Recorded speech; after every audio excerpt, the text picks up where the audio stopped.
Hello student, welcome to back my YouTube channel N K classes. आज का हमारा video होने वाला है एडवर्ब ऑफ क्लोज। पिछली वीडियो में हमने डिस्कस करा था कि नाउन क्लोज के बारे में हमने बिल्कुल बेसिक तरीके से आपको बताया था। तो आज की इस वीडियो में मैं आपको बताऊंगा एडवर्ब ऑफ क्लोज कि आपके बोर्ड एग्जाम में किस प्रकार के क्वेश्चन पूछे जाते हैं एडवर्ब ऑफ क्लोज के। तो दोस्तों इस वीडियो को आपको अंत तक देखना है, बिल्कुल भी आपको इस वीडियो को स्किप करके नहीं देखना है। तो चलिए दोस्तों वीडियो को स्टार्ट करते हैं। तो दोस्तों हमारा टॉपिक होने वाला है adverb of close. Adverb of close को बोला जाता है क्रिया विशेषण उपवाक्य। तो देखते हैं एडवर्ब ऑफ क्लोज में क्या क्या आता है। इस क्लोज के आरंभ में इफ या अनलेस या in case weather provided that on condition date even if otherwise. तो दोस्तों जब भी आपको इन कोई शब्द में से कोई दिख जाए तो कौन सा होगा, एडवर्ब ऑफ क्लोज होगा। तो अब बात करते हैं नंबर 1 इफ की। तो दोस्तों जो आपके बोर्ड एग्जाम में क्वेश्चन पूछा जाता है वो आपका या तो इफ से पूछा जाता है या अनलेस से पूछा जाता है या प्रोवाइडेड डेट से पूछ लिया जाता है या कभी कभी आपका और कंडीशन डेट से पूछ लिया जाता है। तो दोस्तों मैं आपको सारे टॉपिक कराऊंगा, एक एक करके टॉपिक को मैं आपको समझाऊंगा। तो नंबर 1 पढ़ रहे हैं अपन if close.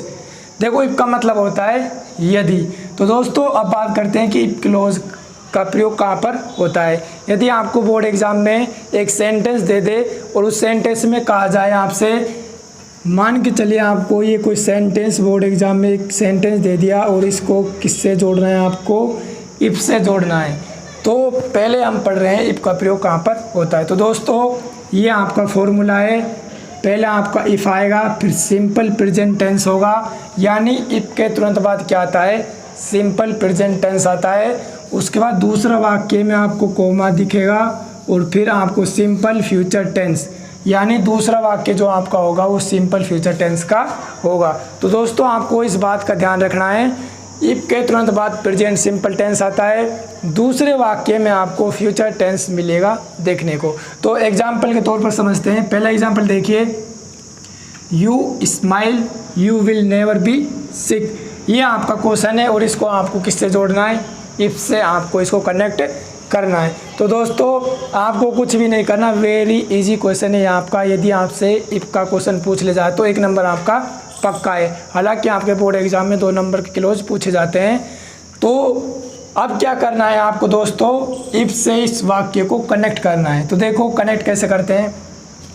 Simple present tense, ये सिंपल प्रेजेंट टेंस हो गया, फुल स्टॉप दिख रहा है आपको। उसके बाद आपका ये सिंपल फ्यूचर टेंस और ये क्या है, सिंपल फ्यूचर टेंस है। तो इसको इफ से जोड़ना है। तो क्या करना है आपको, पहले क्या लगाना है, इफ। तो ये हमने क्या लगा दिया, इफ यू स्माइल, ये आपका पहला हुआ है। और फुल स्टॉप के स्थान पर हमें क्या लगाना है, कोमा लगाना है। क्या लगाना है, फुल स्टॉप के स्थान पर हमें कोमा लगा रखा है। जैसे आपने फॉर्मूले में देखा होगा, यहाँ पर क्या पर, यहाँ पर ये कोमा, फुल स्टॉप को हटाकर हमें कोमा लगाना है।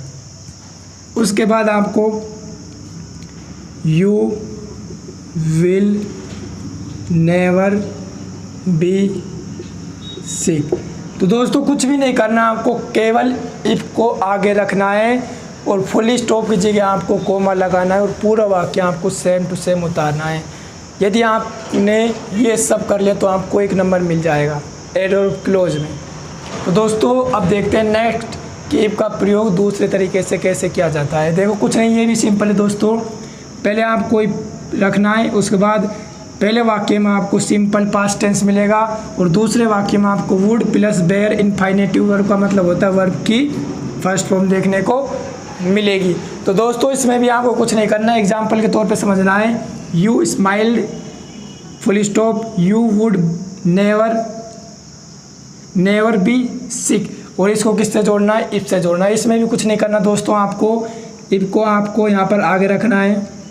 इफ़ यू स्माइल्ड और फुल स्टॉप की जगह में कोमा लगाना है और यू का यू वुड नेवर बी सिक। तो दोस्तों देखा कि आपने इस वाक्य में भी आपको कुछ भी नहीं करना है, खाली मैंने इफ को आगे रख दिया और पूरा वाक्य मैंने सेम टू सेम उतार दिया और फुल स्टॉप की जगह मैंने क्या लगा दिया, कोमा लगा दिया। यदि आपको बोर्ड एग्जाम में ब्रैकेट में इफ़ दे दिया जाए और वाक्य को जोड़ने को कहा जाए तो आपको कुछ नहीं करना, इफ़ को आगे रख देना है और पूरा वाक्य आपको सेम टू सेम उतार देना है और फुल स्टॉप की जगह मतलब कोमा, फुल स्टॉप की जगह आपको कोमा लगा देना है।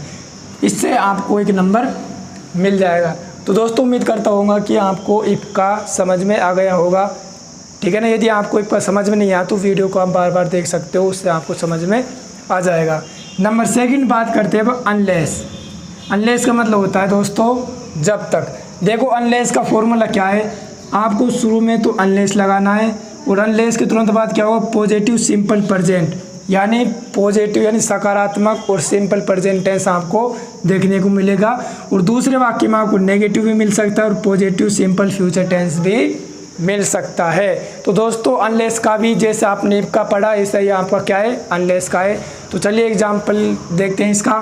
सी works hard, C won't pass, और इसको किससे जोड़ना है, अनलेस से।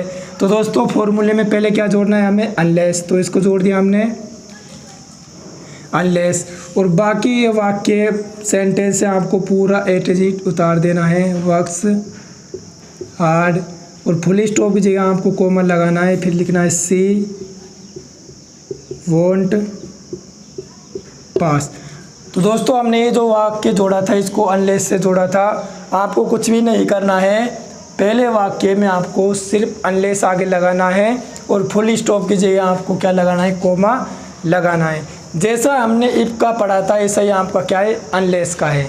तो दोस्तों उम्मीद करता हूँ कि आपको ये दोनों समझ में आ गए होंगे, इफ का और अनलेस का। जो आपके बोर्ड एग्जाम में क्वेश्चन पूछे जाते हैं एडवर्ब ऑफ टाइम इससे क्लोज से, वो इम्पोर्टेंट आपका इफ का है और अनलेस का है, और जो इम्पोर्टेंट है मैं आपको सारे करा दूंगा। अब नेक्स्ट देखते हैं आपका तीसरा क्या है, इन केस। इन केस का मतलब होता है जब तक। तो दोस्तों इन केस के बाद प्रेजेंट टेंस या पास्ट टेंस या शुड का प्रयोग होता है। तो दोस्तों इन केस के बाद प्रेजेंट टेंस या पास्ट टेंस या शुड का प्रयोग किया जाता है। तो अब एग्जाम्पल के तौर पर देखते हैं इसका क्या है। तो she always keeps candles, there is a power failure. तो अपन को इससे को इन केस से जोड़ना है। तो अपन को इसको किससे जोड़ना है, इन केस से इसको अपन को कनेक्ट करना है। तो ये भी आपका सिंपल है, कुछ नहीं करना दोस्तों। आपको क्या करना है, यानी इन केस के बाद प्रेजेंट टेंस या पास्ट टेंस या शुड का प्रयोग किया जाता है। तो ये वाक्य जो जुड़ेगा ये जुड़ जाएगा आपका सी ऑलवेज कीप्स कैंडल्स। अब जो आपको ये फुल स्टॉप दिख रहा है इसके स्थान पर हमें क्या लगाना है, इन केस का प्रयोग करना है। तो in case there is a power, there is a power failure. तो दोस्तों ये आपका बिल्कुल ईजी है। हमने क्या करा कि फुल स्टॉप के स्थान पर हमने किसका प्रयोग किया, इन केस का प्रयोग किया। तो दोस्तों पहले हमने पढ़ा था इफ का। इफ का बिल्कुल सिंपल है, आपको क्या करना है, इफ के तुरंत बाद प्रेजेंट सिंपल टेंस देखने को मिलेगा और दूसरे वाक्य में आपको सिंपल फ्यूचर टेंस देखने को मिलेगा। मैंने आपको ये फॉर एग्जांपल के लिए भी ये समझा दिया दोनों वाक्य। तो दोस्तों उम्मीद करता हूँ कि आपको ये वीडियो अच्छी लगी होगी। तो दोस्तों ये वीडियो आपको अच्छी लगी हो तो वीडियो को लाइक करें और चैनल को सब्सक्राइब करें और इस वीडियो को आपको अपने दोस्तों के साथ शेयर ज़रूर करना है। और नेक्स्ट वीडियो में हम पढ़ेंगे ये जो बच गए बाकी आपके ये टॉपिक, इन टॉपिकों को मैं नेक्स्ट वीडियो में आपको बता